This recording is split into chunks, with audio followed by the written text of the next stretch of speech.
Fangs for joining me. Yeah, do you see? Yeah, Dad, puns a start. Always a strong start. Retro Tech 120p challenge time. We are playing Tecmo Night, otherwise known as Wild Fang. And what it is it's a challenge which we do on Facebook via the Retro Tech 120p challenge group. If you like playing old games that you might never have played before and you think you're good at them, please do join us. Basically, you get as many goes as you like. But then once you press record, that's your go. You can only use 2 credits. And we see how far people get. There's continues in this one. So it will be a progression thing rather than a high score thing, I believe. And this, is Wild Fang, aka Tecmo Night. It's a side-scrolling arcade beat-em-up released in 1989 by, funnily enough, Tecmo. It's gory. It came out roughly the same sort of time as Golden Axe. It's probably not as good as that, but it's still fun nonetheless. Same sort of idea. Obviously, you got your mythological kind of creatures, and you're walking along left to right, battling them. It's all good fun, to be honest. I covered it actually in my 3rd MAME Oddities episode back in October 2021, which is why I felt pretty confident about only having one practice go to reacquaint myself with the controls. It's got some neat little touches, like you can punch nearly everything's head explodes or comes off the shoulders. You can jump on enemies and sort of punch them or swing your tigery thing around and kill them. There's lots of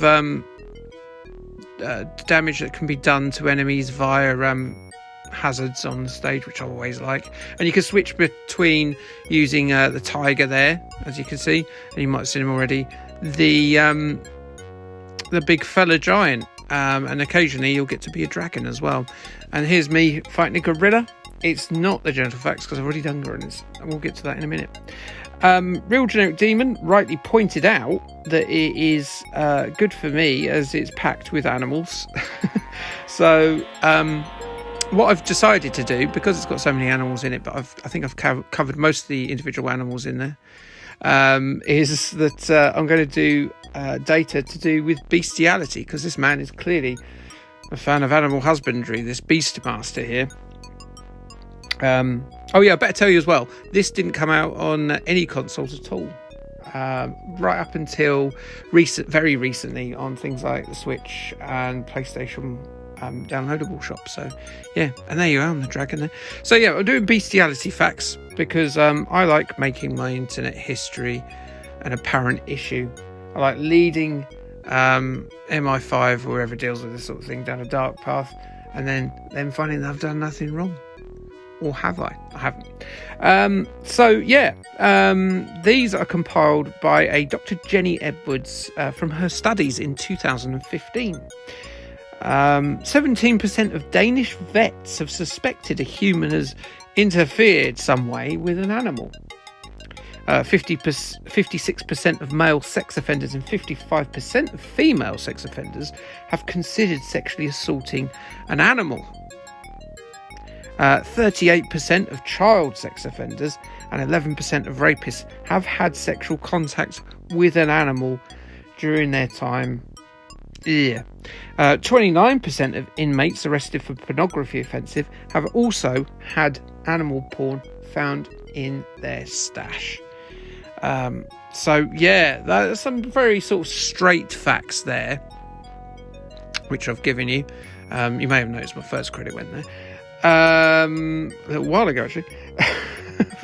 too obsessed with bestiality, it appears.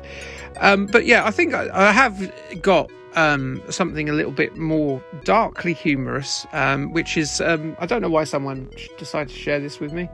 Actually, I totally do. Basically, it's a recent news story in the Metro magazine, or paper rather, this week. And this week, and when I recorded this, if I say this week, I will let you know the date now, and you'll go, that wasn't this week, and then you can send me abuse. So on Tuesday the 20th of June 2023, a man captured a baby seagull and masturbated over it whilst watching porn, and he was then jailed at Sunderland Crown Court for that activity, which is a bit of a naughty activity, as you can imagine. He had committed the act in August 2022. The 40-year-old man, whose surname was Lee, I have actually forgot to write down his first name, but his surname was Lee, was given a 24-week sentence and a 10-year ban from owning any animals, after causing what was described as unnecessary suffering to a protected animal. He was caught after local residents provided CCTV which showed him chasing down the bird at 1 a.m. in the morning. He was then seen to take his phone out of his pocket. He then pulls down his trousers and starts masturbating with the gull caught between his legs as he kneels down on top of it. After he spills his yop, that's not written in the article, there's a bit of editorialising from me there, he gives the bird a small kick and walks off. The court also heard that Lee had been watching animal porn on his phone during this act, which the prosecution argued would have caused the gull even more distress. That's the one sentence I don't get. Is the seagull jealous? Are you watching other animals? Yeah, so there's that. I thought that was an amazing story. As I say, no idea why someone would share that with me. But yes, I did find it quite funny, even though it was obviously not a great time for the seagull involved. And my thoughts are with its family, I guess. Not a fan of seagulls. Well, not as much as that fella anyway. But yeah, don't kneel and then masturbate over a seagull. It is bad form, I'd say. Yeah, so my go's coming to an end soonish, I think. So let's talk about what's coming up on the channel. I've got a Young Indiana Jones Chronicles coming out this week video. There was a game on the NES and a game on the Mega Drive. Not the same games. The NES one is better. So that's coming out this week. And then after that, what have we got coming up? I've got a game based on the Quavers games that came out on the Amiga, One Step Beyond and Pushover. That's coming up soon. I've just started editing a video about NSYNC. I'm doing a video about there's an NSYNC game on the Game Boy Color. Not the right market for that, am I really? Neither am I the right market for the Teletubbies game, which I've also got in the pipeline on the PlayStation 1. And there was another video as well, which has slipped my mind, as these things often do, which is coming out very soon as well. So yes, please stay tuned for that. And as is the normal thing, please do go and have another look at some of the other videos on the RetroTech 120p challenge. There will be some people who no doubt do better. By the way, I hate the tortoises in this game. Why have they got human heads? It's creepy.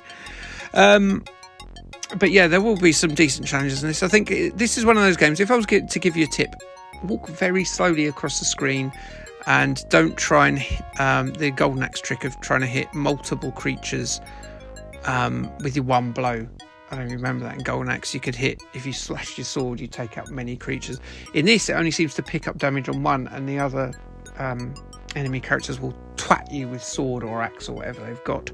So if you're going to be joining in, and you should join in if you're not one of the regular members, because we need some fresh blood in there, and it'd be good to see you come in and, you could do what I do and talk about animals' genitals. Over the top of the footage. You could just provide a gameplay video. You could dress it up in some other way, and yeah, it's a good way. Like if you're just a sort of a casual YouTube watcher, it's a good way to start getting used to it and editing as well. So yeah, if you're not a regular YouTube contributor, if you're just someone who watches the videos, if you've thought about it, I think this is a good place to start if you're a retro gamer. There's not a lot of editing involved. I've knocked this out within an hour of it being announced, so there you go. Yeah, just use this as a breeding ground, and yeah, as I say, it'd be nice to see some fresh faces in it. And yeah, have a look at some of the other videos, because a lot of them are really good content creators aside from doing this challenge as well. And it's a good way of seeing new content providers, and I think that's an important part of YouTube, because the big boys, they get all the views, and us little fellas, we don't get as many visitors. And you don't, you know, as good as Slope's Game Room and Pat the NES Punk and the Angry Video Game Nerds, as good as they are, I don't talk about people wanking over seagulls. I mean, yeah, there's that. So yeah, please do go and have a look at those other videos, and do join in yourself, because why not? And my go is about to come to an end as I fight these very glamorous looking snake ladies. But yeah, really enjoyed this game. Pretty damn good. This is a really good game over screen, followed by another good game over screen, by the way. That I got noshed by something. And no future game over. Yeah, you. So yeah, really enjoyed this game. Well done, Real Generic Demon, for picking it. And thanks for joining me in my adventures. And please, as I say, have a look at some of the other videos I've got coming up. And have a look at some of the old videos from this series as well. Why not? You've got plenty of time. Don't mean to be mean, but you do. But until next time, like, subscribe, and thanks, bye.